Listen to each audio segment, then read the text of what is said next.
فاتبعوني يحببكم الله صدق الله مولانا العظيم وصدق رسوله النبي الكريم الأمين درود پاک بآواز بلند الصلاة والسلام عليك يا سيدي يا رسول الله الصلاة والسلام عليك يا سيدي يا حبيب الله الصلاة والسلام عليك يا رحمة للعالمين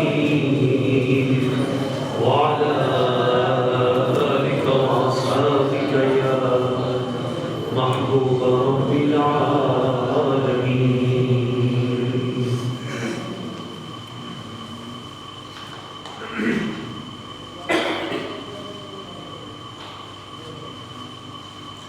نہایت مکرم محترم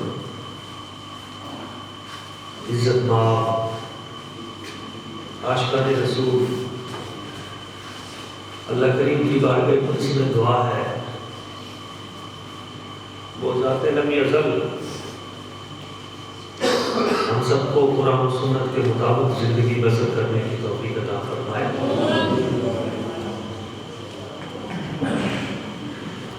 بڑی برکتوں والی رات گزری ہے اور الحمدللہ خوش قسمتی ہے ان دوستوں کی جو یہاں رات موجود تھے. ایک بڑی نورانی کیف آور ایمان افروز محفل پاک رات ماشاءاللہ یہاں منعقد ہوئی اور پھر اس کے بعد الحمدللہ صلاۃ التسبیح بھی ادا ہوئی. مصر کے قاری صاحب انہوں نے بھی بڑی خوبصورت تلاوت اور نعتیں سنائی.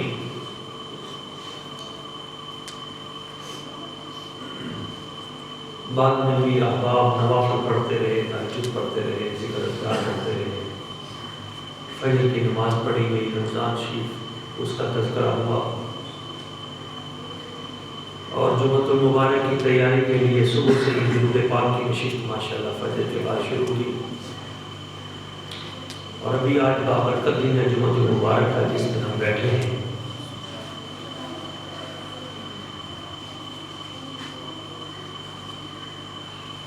یہ ساری جدوجہد کوشش اس وحدہ شریف کو راضی کرنے کے لیے ہے اور ہم نے کیا کوشش کرنی ہے؟ کوششیں کرنے والے، محنتیں کرنے والے چلے گئے جن کی ہر رات ہی ہماری شب برات سے افضل تھی. بندے وہ تھے جن کی ہر رات ہماری شب قدر سے اعلیٰ تھی. ان کی تو ساری راتیں ایسے گزرتی تھی عبادت و ریاضت میں. وہ تو رب کی بارگاہ میں سجدہ کرتے ہوئے دعا کرتے تھے یا اللہ تیری رات بہت چھوٹی ہے، ایک سجدہ بھی پورا نہیں ہوتا.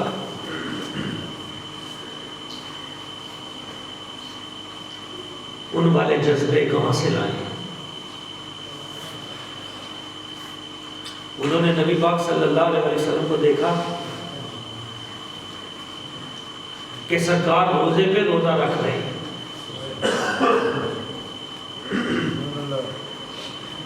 حضور نے انہیں حکم نہیں دیا کہ تم بھی ایسا کرو. انہوں نے حضور کو کاپی کیا.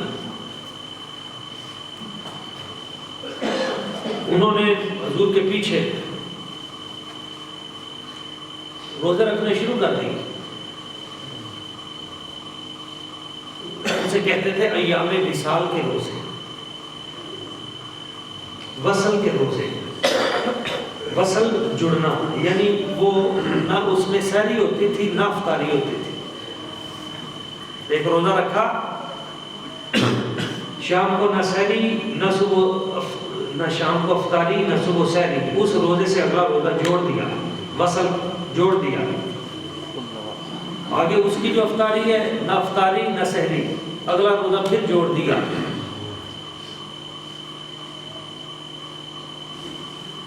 40 دن تک نبی پاک صلی اللہ علیہ وسلم مسلسل ایام وصال کے روزے رکھتے تھے۔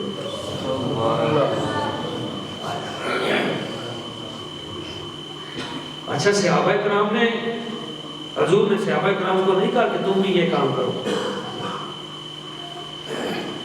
انہوں نے دیکھا ہمارے آقا کرتے ہیں، چلو بھائی ہم نے بھی کر لیں، ان کو کہنے کی ضرورت بھی نہیں پڑتی تھی۔ انہوں نے روزہ رکھنا شروع کر دیا، کوئی دوسرے دن گر پڑا، کوئی تیسرے دن گر پڑا، کوئی چوتھے دن۔ حضور نے دیکھا کمزور ہوتے جا رہے ہیں، کوئی کہیں پہ گر رہا ہے، کوئی کہیں پہ لڑکھڑا رہا ہے۔ دیوانوں سے پوچھا کیا ہے تمہیں، کیا بات ہے؟ کہ حضور وہ آپ مسلسل روزے رکھتے ہیں، ہم نے بھی پیچھے وہی۔ صحیح بخاری کا جملہ ہے، سمجھنے والے کے لیے ایک جملہ بڑا ہوتا ہے، نہ سمجھ کے لیے پوری کتاب بھی پڑھ دو تو کوئی فائدہ نہیں۔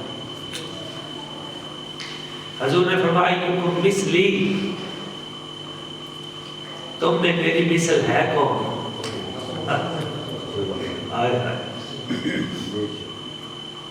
تم میں کون ہے میری مثل؟ یہ وہ تھے صحابہ جو آسمانے ولایت کے اور صحابیت کے ستارے تھے۔ حضور نے فرمایا یہ ستارے جن کے پیچھے چلو گے ہدایت پا جاؤ گے۔ ایک مٹھی اگر جو کوئی رب کی راہ میں خیرات کر دے، بعد میں آنے والے وہ پہاڑ سونا بھی خیرات کر دے، ان کا مقابلہ نہیں کر سکتے۔ وہ حضور کا مقابلہ کر پائے؟ سرکار نے فرمایا تم میں میری مثل کون ہے؟ ایک جملہ بخاری کا، حضور نے فرمایا انی لست کہیئتکم، میری فزیکلی جو میرا سٹرکچر ہے، وجود، میری حیات، انی لست کہیئتکم، میں تمہاری مثل نہیں ہوں، میں تمہارے جیسا نہیں ہوں، میرا جو فزیکلی سٹرکچر ہے وہ بھی تمہاری مثل نہیں ہے، میری روحانیت وہ بھی تمہاری مثل نہیں ہے۔ اور جو حضور کے دوست تھے، حضور کے ساتھی تھے، صحابہ تھے، ہر لمحے وہ مثل نہیں ہونے کا دعویٰ کر سکے، تو آج کوئی بندہ اٹھ کے کہے کہ میں ان کی مثل ہوں تو بدبختی ہے اس کی۔ لیکن ان صحابہ کرام کا عشق دیکھیے، حضور نے کہا نا تم یہ کام نہ کیا کرو گے، انی ابیت عند اللہ، میں تو راتیں رب کے پاس گزارتا ہوں، یطعمنی ربی ویسقینی، میرا رب مجھے رات کو کھلا بھی دیتا ہے، مجھے پلا بھی دیتا ہے۔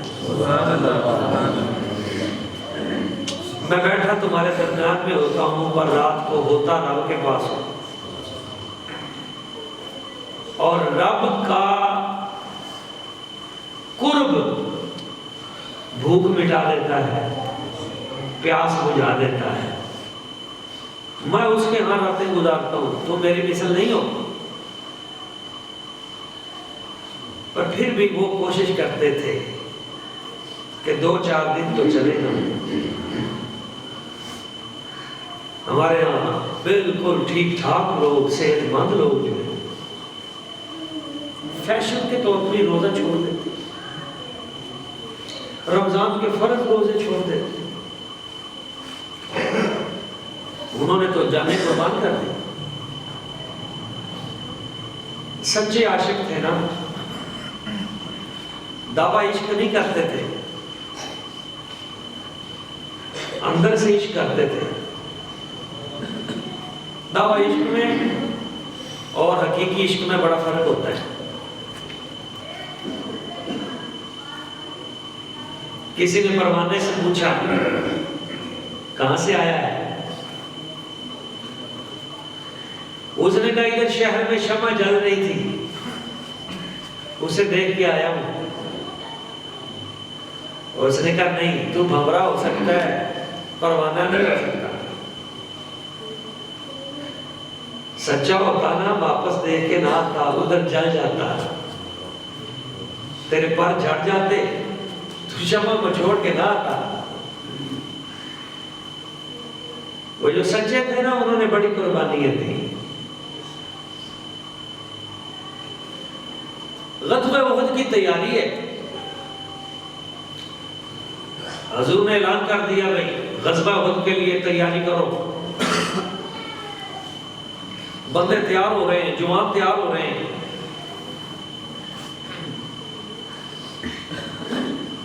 دو نوجوان تھے 13 سال کی عمر کے، وہ بھی صفوں میں کھڑے تھے، ایک کا نام رافع تھا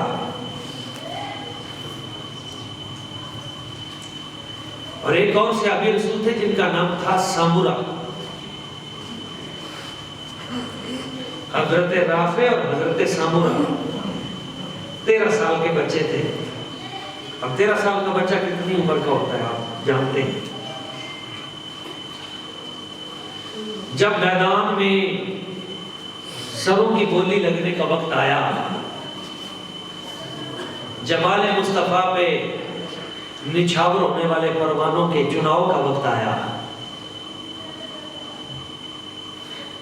وہ جو 13 سال کے 2 بچے تھے، کہا گیا چلو تم نکلو، پیچھے چلو، تم نہیں جنگ میں جاؤ گے، تم چھوٹے ہو، ابھی بچے ہو، جنگوں میں بچوں کا کام نہیں ہے۔ وہ تھوڑا سا پیچھے کھڑے ہو گئے تو انہوں نے نا اپنے پنجے جو ہیں ان پر اپنا قد اونچا کر کے، حالانکہ وہ بارگاہ ہے جہاں آسمان بھی جھک کے ملتا ہے، وہ بارگاہ نبوی ہے جہاں جبریل امین بھی ادب سے جھکا کے گردن حاضر ہوتے ہیں۔ پر یہ معاملہ عشق کا تھا، پنجوں پہ کھڑے ہیں، ایسے سینہ نکالا ہوا اوپر منہ کر کے حضور کی طرف نگاہ التفات سے اشارہ کرتے ہیں، حضور ہم بھی بڑے ہیں۔ حضور نے فرمایا نہیں، تم ابھی بچے ہو، تم چھوٹے ہو، اگلے محاذوں میں تم آؤ گے۔ ایک صحابی رسول نے سفارش کی، حضور یہ جو رافع ہے نا، یہ تیر انداز بڑا غضب کا ہے، عمر کا تو چھوٹا ہے، تیر بڑا نشانے پہ لگاتا ہے۔ حضور نے فرمایا چلو ٹھیک ہے، اسے قبول کر لیتے ہیں، کیونکہ جنگوں میں اچھے تیر لگانے والے نشانے والے کی بھی ضرورت ہوتی ہے، تو اس کو کسی مورچے پہ کسی ایسی جگہ پہ بٹھائیں گے۔ آ جاؤ بھائی تم۔ وہ بڑا خوش ہو کے آگے بڑھا، تو وہ جو ساتھ اس کا دوست تھا نا جس کا نام سامورا تھا، وہ آگے ہو کے کہنے لگا حضور نشانہ اس کا زیادہ اچھا ہوگا، پر تلوار اسے میں زیادہ اچھی چلا لیتا ہوں، آپ ابھی ہماری کشتی کروا کے دیکھ لیں۔ حضور نے فرمایا نہیں تم ابھی چھوٹے، نہیں حضور میری کشتی تو کروا کے دیکھیں اسے۔ سردار نے فرمایا چلو کشتی کرو، کرو کشتی۔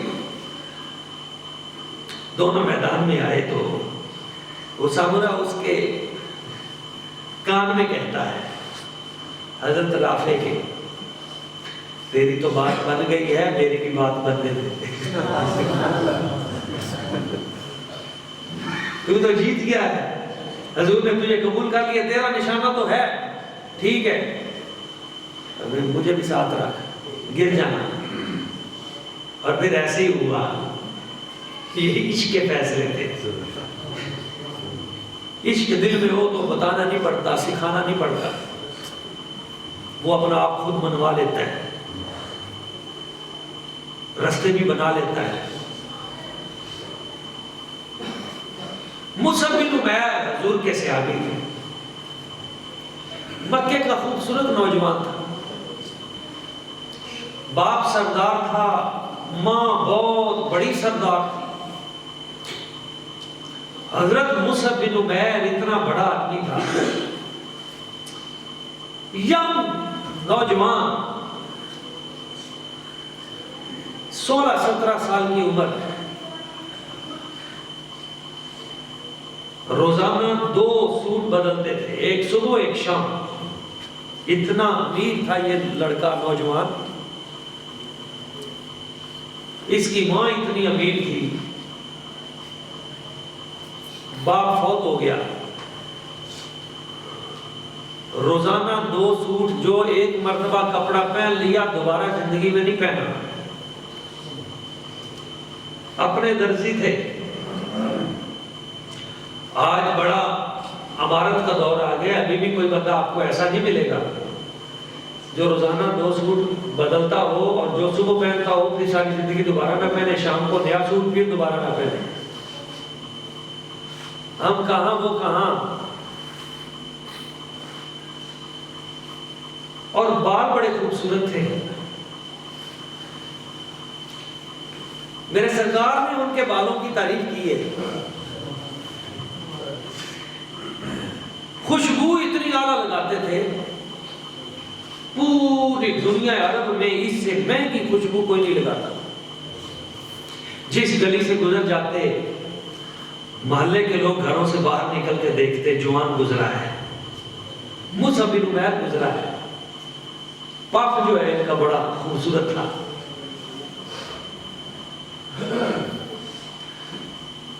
حضور کو پسند آ گئے، انہوں نے سرکار کو دیکھا، عشق ہو گیا، سب کچھ چھن گیا۔ ماں نے کمرے میں قید کر دیا، ہاتھ پاؤں باندھ دیے، دروازہ بند کر دیا، کھانا پینا بند کر دیا۔ حضور کو چھوڑ، یہ نہیں ہو سکتا۔ بھوکے پیاسے پڑے رہتے تھے، کبھی روٹی ٹکڑا مل جاتا تھا کھا لیتے۔ پھر ایک دن آہستہ آہستہ گانٹھیں کھولی، ہجرت کے لیے نکل گئے۔ حضور نے ٹاٹ کا لباس پہنے ہوئے انہیں دیکھا، پھر یہ کیفیت دیکھی کہ کپڑا جو پرانا ہو جاتا ہے اس کے اوپر چمڑے کے انہوں نے وہ لگا کے اس کو سیا ہوا تھا،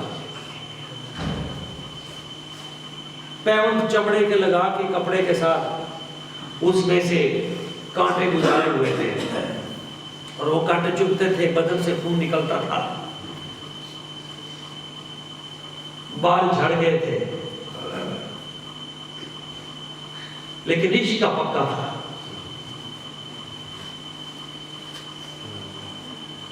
آج پتہ ہمارا کیا حال ہے؟ دعویٰ تو ہے غلامی رسول میں موت بھی قبول ہے،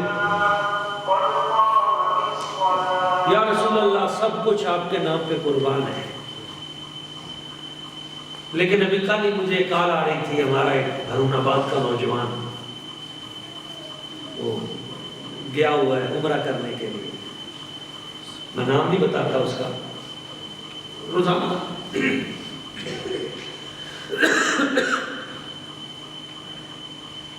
روزانہ ایسی کالیں آتی ہیں،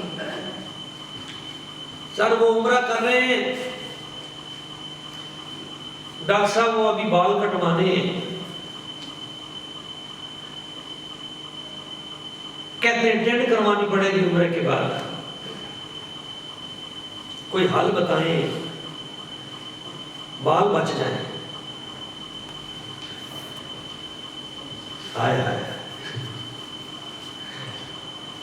اور جو اپنے بال بچانے کی فکر میں ہے،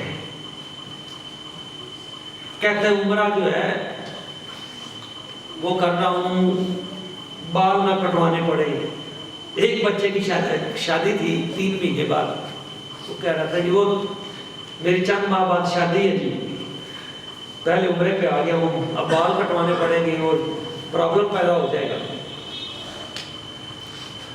جو بالوں کی قربانی نہیں دے سکتے وہ گردن کی قربانی دے سکتے۔ وہ وہاں تو گردنیں پیش کی گئی تھی، ہم تو اپنے جو پف ہے سٹائل یہ قربان کرنے کے لیے تیار نہیں ہوتے۔ قربانی دینے والے دے گئے.